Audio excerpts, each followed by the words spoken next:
Então, a gente não pode permitir isso em termos de sustentabilidade ambiental, segurança alimentar, né, para povos e comunidades tradicionais que moram nessa região, e a questão cultural, a questão do território. E o Pantanal, ele é patrimônio nacional pela Constituição Federal, então cabe a nós, como sociedade civil e como agentes públicos, né, de pesquisa científica, que alerte a sociedade sobre isso, né? E a gente fez isso no Conselho Nacional de Recursos Hídricos, no Comitê Nacional de Zonas Úmidas, e conseguimos alguns avanços junto com a sociedade civil local, né? Todos os grupos aqui de Cáceres, Cuiabá, nós conseguimos atuar em nível nacional, a própria participação do FORMAD, do Instituto Caracol, dos grupos de discussão aqui de Cáceres. A gente conseguiu atuar no Conselho Nacional de Recursos Hídricos através do FONASC e conseguimos um plano de recursos hídricos para a região hidrográfica do Paraguai. Então, atuando na legislação que é a Política Nacional de Recursos Hídricos. E conseguimos também no Comitê Nacional de Zonas Úmidas recomendações para que tivesse esse plano, né? Então, foram ações que foram paralelas e que conjuntamente deram resultado em 2013 na aprovação da elaboração desse plano. Desde 2014 a gente está atuando nesse plano, conseguimos a aprovação desse plano no começo desse ano, em março de 2018, e não é um plano ideal em termos de conservação ambiental e uso sustentável dos recursos naturais, mas a gente tem muita capacidade de atuação enquanto sociedade civil para cobrar que as metas e objetivos desse plano sejam alcançados. Dentre as questões positivas, né, da obtenção desse plano e da aprovação do plano, foi que a gente conseguiu também recomendações no Comitê Nacional de Zonas Úmidas, por exemplo, recomendando que não tivesse mais construção de hidrelétricas na bacia do Alto Paraguai. Além disso, a gente conseguiu também, no âmbito do Comitê Nacional de Zonas Úmidas, a recomendação de que a hidrovia Paraguai-Paraná também não seja construída nesse trecho que a gente chama de tramo norte, que é entre o Pantanal, entre Corumbá e Cáceres. Esse trecho é muito sensível, é um trecho extremamente meândrico, né, cheio de curvas. Não pode mudar a hidrodinâmica nessa região, principalmente abaixo de Cáceres até a foz do Cuiabá.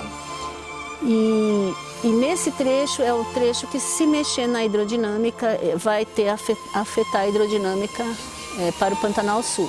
Né? São os hidrólogos que falam, né, que colocam isso desde o projeto da década de 90, né, que a gente conseguiu barrar esse projeto em 1996 com o governo brasileiro, na época o FHC, impedindo a navegação industrial no tramo norte. E é isso que a gente sempre questiona, porque apesar do projeto ter mudado, né, não ter tantas intervenções como o projeto anterior de derrocamento, né, tirar rocha, retificar curvas, né, cortar a curva, fazer uma reta, mas ele tem 17 pontos de dragagem exatamente nesse trecho sensível, né, que é quando o rio se divide em dois, formando a ilha de Taiamã, e esses dois braços ficam muito estreitos, muito meândricos, é um trecho de alta inundação. E o Pantanal é ciclos de cheias e secas de cada rio formador. Então, se eu alterar os ciclos de cheias e secas dos rios barrados, né, alterar nesse trecho do tramo norte, eu vou ter impactos nos ciclos de cheias e secas da planície. Então, por isso que a gente conseguiu esse plano, por isso a gente conseguiu essas recomendações. Agora, o grande fator é a sociedade civil se apropriar dessas ferramentas que a gente conseguiu, principalmente o plano, que o plano agora vai ser a parte de implementação. Então a gente precisa da participação da sociedade civil, cobrando, discutindo, debatendo, para que esse plano realmente seja implementado e a gente consiga obter a recuperação, né, locais que já estão degradados, principalmente as nascentes, né, na parte alta, e a conservação de todo o funcionamento que a gente chama funcionamento hidroecológico do sistema Pantanal, né? A questão dos agrotóxicos também é muito séria na bacia, principalmente a introdução de cultivo de grãos na parte mais baixa, né? Na própria planície, em locais que não inundam com tanta frequência, em Cáceres, em Poconé, lá em Miranda, no Mato Grosso do Sul. Então isso é um problema muito sério. A gente conseguiu também uma recomendação do Comitê Nacional de Zonas Úmidas para que não se estimule, né, para que não haja mais o avanço de produção de grãos na planície. Produção de grãos e silvicultura, que também está avançando nessa área de transição que é mais difícil de inundar. E esse arco de desmatamento em relação à planície já está aumentando, né? Principalmente aqui na região de Cáceres. Outra questão da Lei de Recursos Hídricos que é muito interessante, que também a gente conseguiu a partir dessa premissa, é o conceito de usos múltiplos, ou seja, todos têm direito à água e nenhum setor pode ser privilegiado em relação aos demais. Então, se eu tenho 50% do potencial da bacia, né, de geração de energia hidrelétrica já implantado, já em operação, o setor hidrelétrico já está muito bem representado, beneficiado, né?